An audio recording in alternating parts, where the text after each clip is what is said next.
Hi everybody, my name is Christo and today I'm going to show you my whole process of how I created this oil painting from start till finish. I started out on a tinted canvas, and the advantage of a tinted canvas would be that there's not all this white showing through all the time, so I don't have to fight against my background all the time. It almost sort of becomes part of the whole painting. Working on this wing, you can see that the edges that I'm painting are very close to white and then darker in the middle. And as I go along, I blend that. So it gives me some contrast and I can see the individual feathers, but not overly so. I tend to really try not to have more contrast in my painting than an actual bird would have. That just helps with the realism. As you can see, I'm still just lying down basic layers here. I try and be as accurate as I can. I can correct some of the accuracy in later layers, but if I can lay it down accurately now, it will save me a lot of time. I'm not too worried about having the absolute correct colors here. There's going to be a lot of layers over these ones, and the colors that you see on the painting now, it's going to be different from the layers later on, because there's going to be a lot of glazes and things like that as well. So I just keep on refining, especially the edges of my feathers. I can work wet on wet here because the deeper layer is still wet, and that does help a lot with the flow of my brush strokes.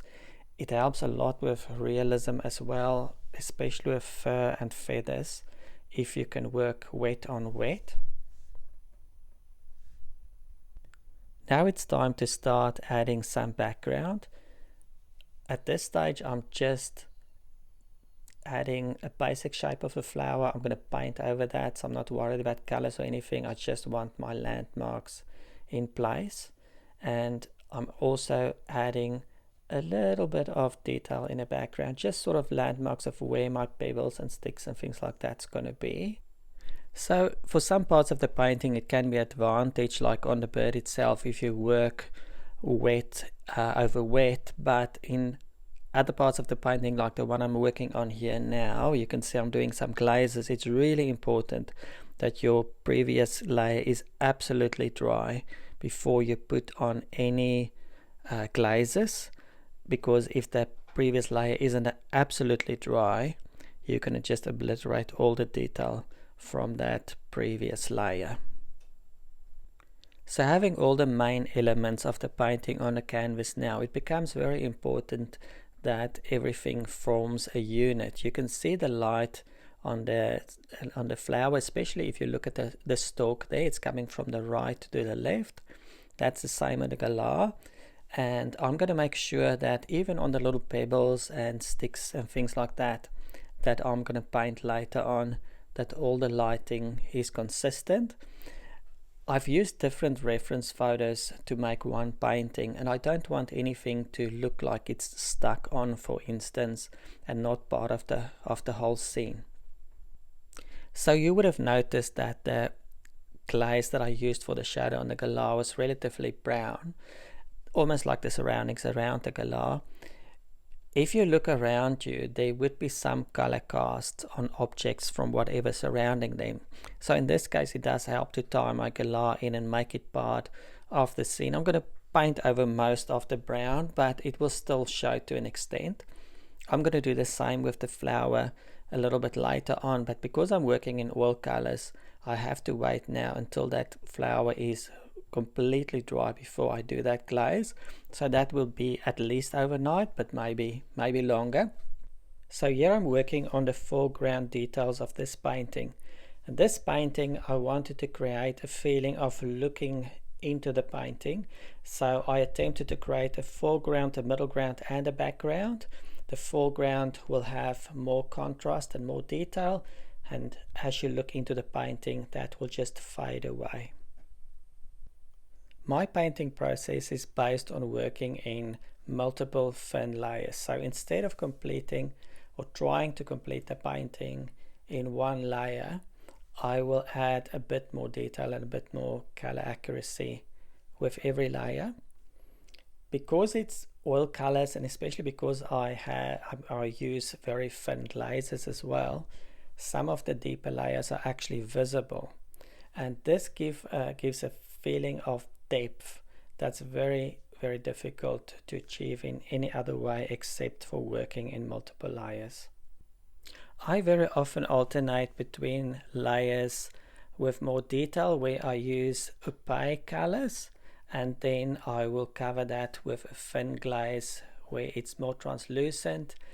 With my glazes, I would very often intensify the shadows, but with the glazes I'm also able to bring out very pure colors because I don't add any white to my glazes.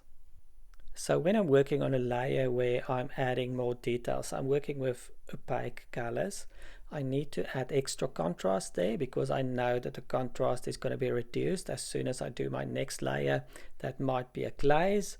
And I also have to increase my values.